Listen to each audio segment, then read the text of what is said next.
Tulsa King is back, and Season 3 wastes no time throwing Dwight Manfredi into deeper waters. After the cliffhanger at the end of Season 2, the first two episodes, Blood and Bourbon and The 50, set the stage for what might be the show's most high-stakes season yet. But does the opening live up to the hype, or are we already seeing cracks? Let's talk about it. Hey everyone, welcome back to the channel. If you're new here, I review TV shows, films and entertainment every week. So if you enjoy this breakdown, hit that like button, subscribe, and let me know your thoughts on Tulsa King down in the comments.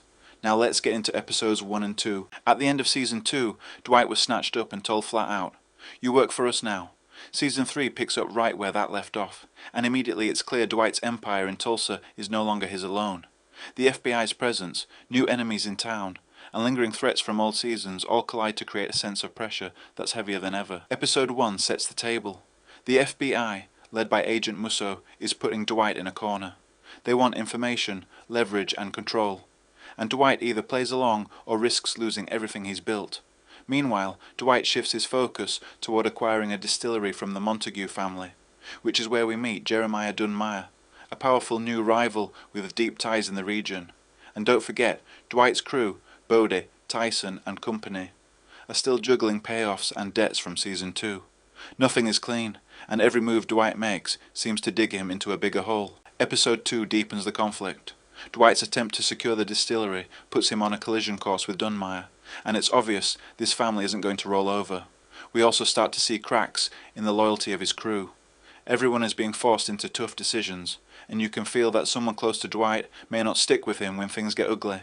The pacing picks up, and the show layers in multiple subplots: FBI surveillance, business expansion, rival threats, all circling Dwight like sharks in the water. First off, the stakes feel bigger.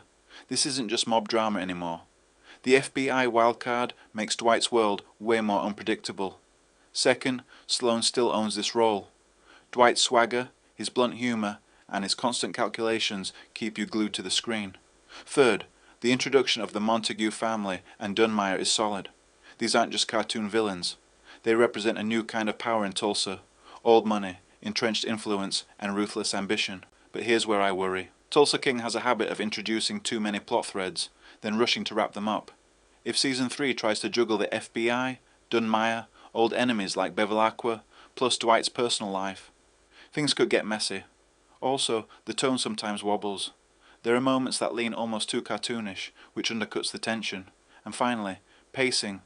With so many new arcs starting, I hope the show gives each one room to breathe instead of cramming resolutions into a single episode. So far, 3 major themes stand out: power and control. Dwight is expanding, but at the cost of bending to others. Trust and betrayal. Every ally looks like a potential traitor. Reinvention. Dwight is still trying to build something lasting, but his past keeps dragging him down. I think Samuel L. Jackson's character, Russell Lee Washington Jr., will completely shift the playing field when he shows up. I also suspect someone in Dwight's crew is going to flip, whether out of fear or pressure. And Dunmire? He's not just a side villain. He's set up to be a serious long-term rival. If the show balances these threats properly, Season 3 could be the best yet. But if it spreads itself too thin, we could be looking at another case of big ideas, rushed endings. Episodes 1 and 2 of Tulsa King Season 3 are a strong start. They deliver tension, new threats, and plenty of swagger from Stallone. While the show still flirts with overstuffing itself, I'm hooked and ready to see where this season goes. For me, this is a stream it without hesitation, but with cautious optimism about how they'll land the payoff. So those are my thoughts on the first 2 episodes of Tulsa King Season 3. But what about you? Are you enjoying the bigger scale this season, or do you think it's already juggling too much? Drop your takes down in the comments. I'd love to hear them. And if you enjoyed this review, hit that like button, subscribe for more reviews every week, and I'll catch you in the next one.